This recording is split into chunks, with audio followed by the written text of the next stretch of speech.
Nestled deep within the folds of the Western Ghats lies Wayanad, a land woven from mist and monsoon, where the rains arrive like old friends and the forests whisper stories older than time.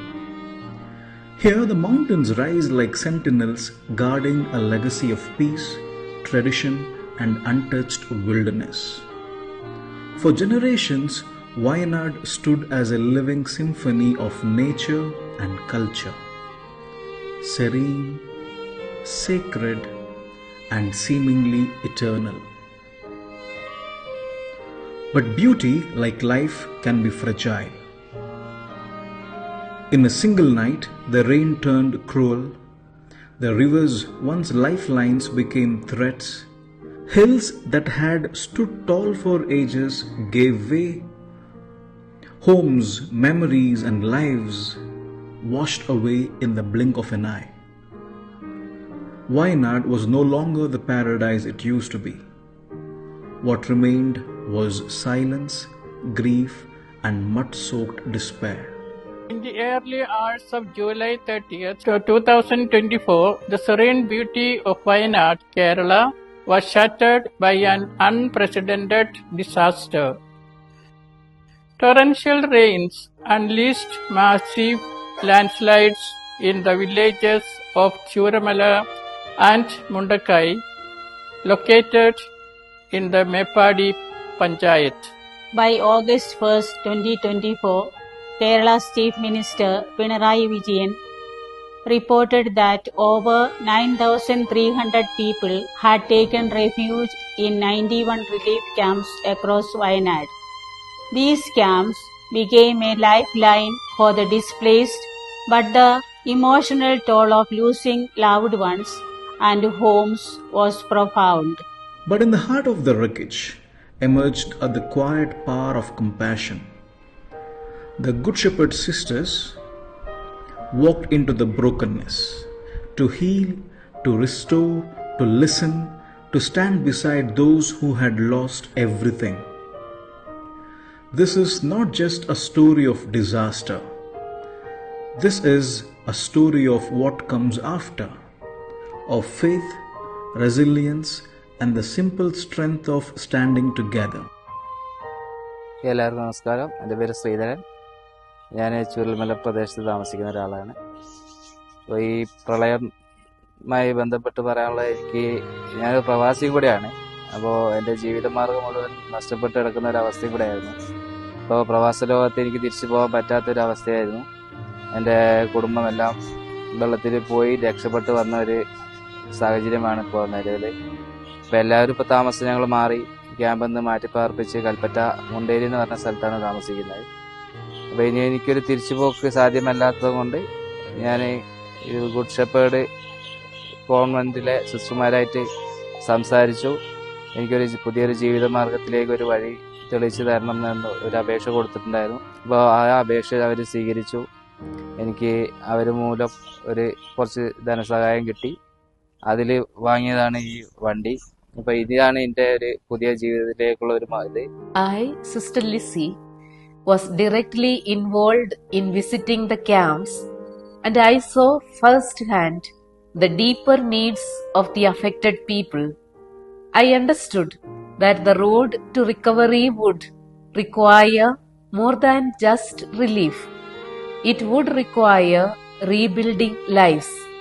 With this vision, I reached out to our province and gathered support from our communities, institutions, religious organizations, and partners in mission.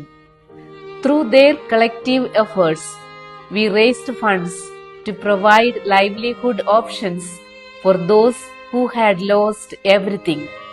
With the help of the charity sisters from Mepadi, who had been working closely with the affected communities, we identified 15 individuals from the relief camps whose lives could be transformed with this support. എൻ്റെ പേര് വിപിൻ. എൻ്റെ വീട് ചുരൽമലയായിരുന്നു. ഇപ്പോൾ flood സംഭവിച്ചപ്പോൾ എനിക്ക് വീടും പിന്നെ 2 വീടുണ്ടായിരുന്നു already. അതിലൊരു വീട് റെൻറ്റിന് കൊടുത്തിരുന്നു. പിന്നെ ഒരു വീട്ടിലാണ് ഞങ്ങൾ എല്ലാവരും ഒരു 8 പേരടങ്ങുന്ന കുടുംബമായിരുന്നു. അതിലന്ന് വൈഫ് പ്രഗ്നൻ്റ് ആയിരുന്നു. ഇപ്പോൾ 9ാമത്തെ ഒരാളും കൂടെ വന്നിട്ടുണ്ട്. പിന്നെ കുടുംബത്തിൽ അച്ഛൻ, അമ്മ, പെങ്ങളെ മോന്, പിന്നെ ഞാൻ, എൻ്റെ വൈഫ്, ഇപ്പോൾ 3 മക്കളും. പിന്നെ ഞങ്ങൾക്കൊരു തോട്ടം ഉണ്ടായിരുന്നു, ഒരു ഏലത്തോട്ടം ഉണ്ടായിരുന്നു, 2.5 ഏക്കറോളം വരുമായിരുന്നു.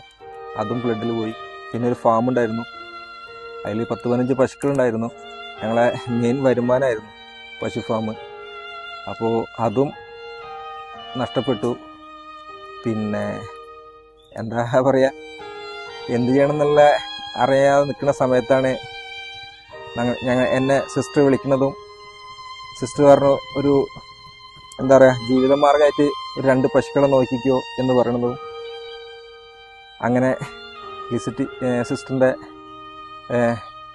പിന്നെ ബാക്കിയുള്ള സിസ്റ്റർമാരുടെയും ഒരു എന്തെന്ന് പറയുക ഒരു വലിയൊരു സഹായമായിട്ട് ഞങ്ങൾക്ക് 2 പശുവിനെ തന്നിട്ടുണ്ട്.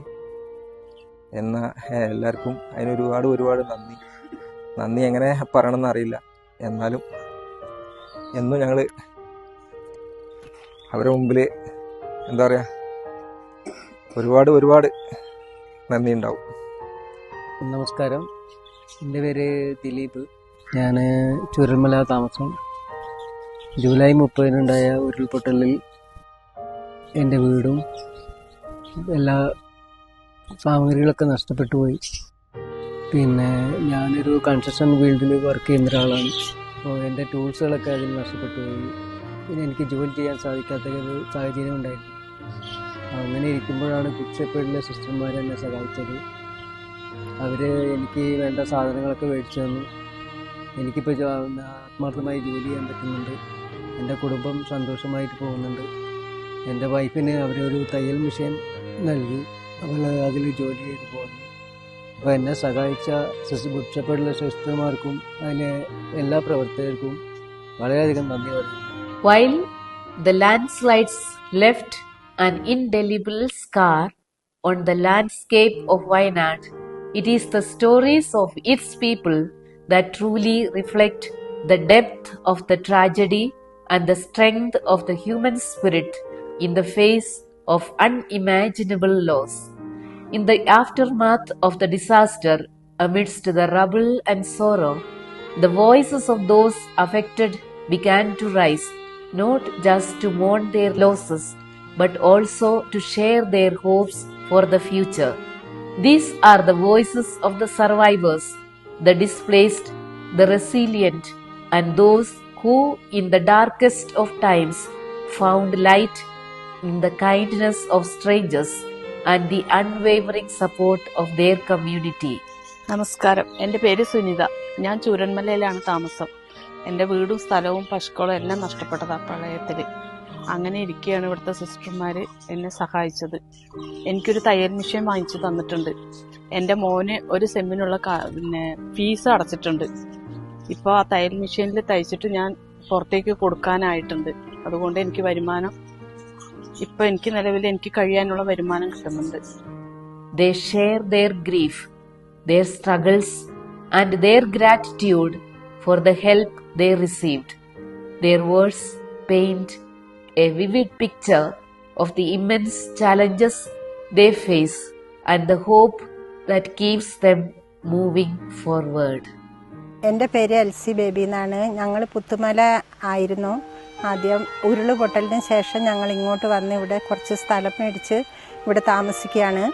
ഇവിടെ ഞങ്ങൾക്ക് ഭയങ്കരമായ മൃഗങ്ങളുടെ ശല്യമാണ്. അത് കാരണം കൃഷിയോ അങ്ങനത്തെ ഒന്നും തന്നെ ഇല്ല. പിന്നെ ചേട്ടനാണെങ്കിൽ പണിയൊന്നുമില്ല. ഞങ്ങൾ 2 പേരുമാണ് ഇവിടെ താമസിക്കുന്നത്. അപ്പോൾ ഞങ്ങൾക്കൊരു ജീവിത മാർഗത്തിന് വേണ്ടിയിട്ട് ഗുഡ് ഷെപ്പേർഡ് സിസ്റ്റേഴ്സിൻ്റെ അടുത്ത് സഹായം ചോദിച്ചു. അങ്ങനെ ഞങ്ങൾക്ക് വേണ്ടി സഹായം തന്നതാണ് ഈ ആടുകളെ വാങ്ങിച്ച് വളർത്തുന്നത്. ഈ ധനസഹായം തന്ന് സഹായിച്ച ഗുഡ് ഷെപ്പേർഡിലെ എല്ലാ വ്യക്തികൾക്കും എൻ്റെ ഹൃദയപൂർവ്വം നന്ദി പറഞ്ഞു കൊടുക്കുന്നു. അതുകൊണ്ട് ഇവിടുത്തെ എല്ലാ സിസ്റ്റർമാർക്കും നന്ദി. നമസ്കാരം.